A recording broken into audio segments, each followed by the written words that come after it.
অবশেষে ভোটার তালিকায় যৌন কর্মীদের নাম নথিভুক্ত হলো। শামসিয়া হাই মাদ্রাসাতে সরকারি কর্মসূচির মাধ্যমে প্রায় 150 জন যৌন কর্মীদের ভোটার কার্ডের জন্য নাম নথিভুক্ত করা হয়। এদিন কর্মসূচিতে আধিকারিকদের মধ্যে উপস্থিত ছিলেন জলপাইগুড়ি ডিভিশনাল কমিশনার ও এসডিও সহ অন্যান্যরা। এই বিষয়ে জলপাইগুড়ি ডিভিশনাল কমিশনার অনুপ কুমার আগরওয়াল জানান, এই কর্মসূচি প্রত্যেক বছরই করা হয়।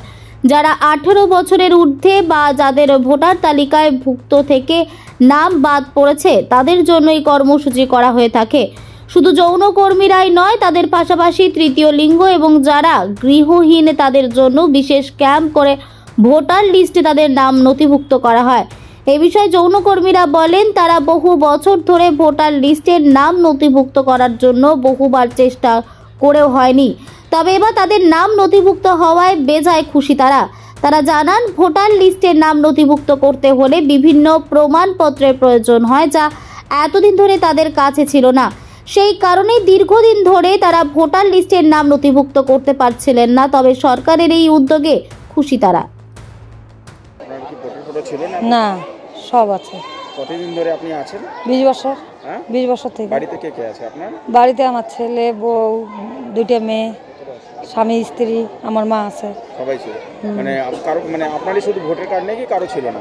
না, সবার আছে। আমার মায়ের আছে, মানে আমার নাই, আমার বরের নাই, আমার ছেলের বউয়ের।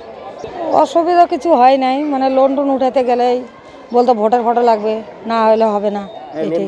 পাচ্ছিলাম না, তা আধার কার্ড দিয়ে বন্ধন উঠাইছি। আচ্ছা, আর এমনি যে সরকারি সুযোগ সুবিধা মানে ভোটার কার্ড ছিল না সেটাও পাচ্ছিলেন না?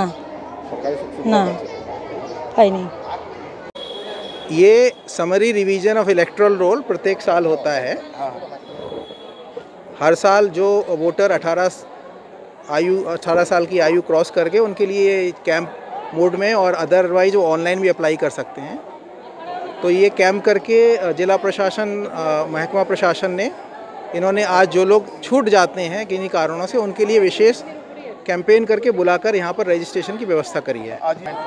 बहुत सारे कारण हैं।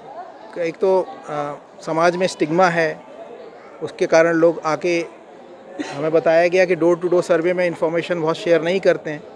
तो इनके जिनके साथ इनके कनेक्शंस हैं, जो इनके कम्युनिटी ऑर्गेनाइजेशन है, उनको थ्रू मोबिलाइज़ किया गया कि आप लोग रजिस्टर करिए, जिससे और भी जो सुविधाएं हैं सरकार की वो भी मिल सकती हैं इनको।